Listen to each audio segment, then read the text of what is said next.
পৃথিৱীৰ প্ৰত্যেকজন অভিভাৱকে বিচাৰে নিজৰ সন্তান শ্ৰৱণ কুমাৰৰ নিচিনা হোৱাটো। সেইকাৰণে শ্ৰৱণ কুমাৰৰ কাহিনীও শুনাই থাকে। ঠিক তেনেকৈ এখন পৃথিৱীৰ কোনো সন্তানে নিবিচাৰে নিজৰ দেউতাক হিৰণ্যকশিপুৰৰ নিচিনা হোৱাটো। সৰুতে আমাক শিকায়, সৰুতে মই এটা কবিতা পঢ়িছিলোঁ, আজিও মনত আছে, গুণীপুত্ৰ।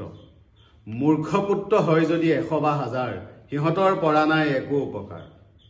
যেনে শস্য ক্ষেত্ৰে জন্মি বনৰীয়া বন, কৃষকৰ অপকাৰ কৰে অগণন।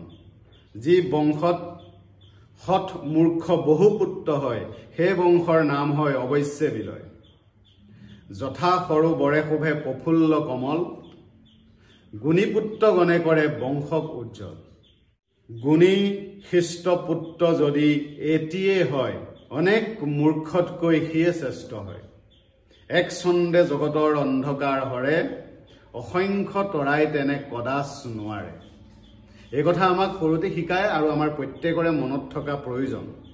সৰু ল'ৰা ছোৱালীয়ে এই কবিতাটো গুণীপুত্ৰ হ'বৰ বাবে শিকাৰ যেনেকৈ প্ৰয়োজনীয়তা আছে, তেনেকৈ অভিভাৱকসকলে প্ৰহ্লাদ আৰু হিৰণ্যকশিপুৰৰ কাহিনীটোৰ পৰা জ্ঞান লোৱাৰো প্ৰয়োজনীয়তা আছে।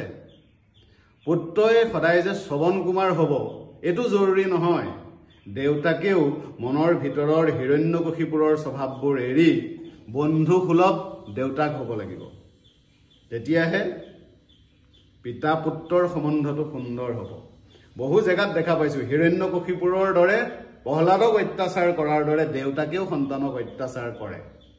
হিৰণ্যকশিপুৰে প্ৰহ্লাদক নিজৰ মতে চলাব বিচাৰিছিল, নিজৰ কথা প্ৰত্যেকটো শুনাটো বিচাৰিছিল। সেইকাৰণে শেষত কি হ'ল, প্ৰহ্লাদে ভগৱানক স্মৰণ কৰিব লগা হ'ল আৰু ভগৱানে হিৰণ্যকশিপুৰক বধো কৰিব লগা হ'ল। প্ৰত্যেকজন পিতাই গুণী পিতা নহয়, ঠিক তেনেকৈ প্ৰত্যেকজন সন্তানো গুণী সন্তান নহয়। দুয়োজনে মিলি সুন্দৰকৈ আগবঢ়াটোৱে হৈছে পিতা পুত্ৰৰ সুন্দৰ সম্বন্ধ। এই যে ভিডিঅ' ভাইৰেল হৈ আছে কিছুমান, কোনোবাই কৈছে দেউতাকৰ ভুল, কোনোবাই কৈছে পুতেকৰ ভুল, এইবোৰৰ আঁৰত সঁচাকৈ সৰুতে যে আমি কঠীয়া পাৰোঁ, এই কঠীয়া তলিখনৰ প্ৰভাৱ থাকে। কঠীয়া তলিখনেই যদি শুকান হয়, তাত কঠীয়ানো কেনেকৈ ভাল হ'ব? অভিভাৱকেও নিজক আত্মবিশ্লেষণ কৰা প্ৰয়োজন। তেনেকৈ প্ৰত্যেকজন সন্তানে এই গুণীপুত্ৰ কবিতাটো ভালদৰে এবাৰ হৃদয়ংগম কৰাৰো প্ৰয়োজন আছে। পুনৰ কৈছোঁ, মই এইবোৰ বিতৰ্ক বন্ধ কৰক। কোন ভাল কোন বেয়া এইবোৰ কথা কৈ থাকি লাভ নাই। যিজন পতি পত্নীৰ হ'ব নোৱাৰে, তেওঁ কেতিয়াও সন্তানৰো হ'ব নোৱাৰে। সদায় মনত ৰাখিব।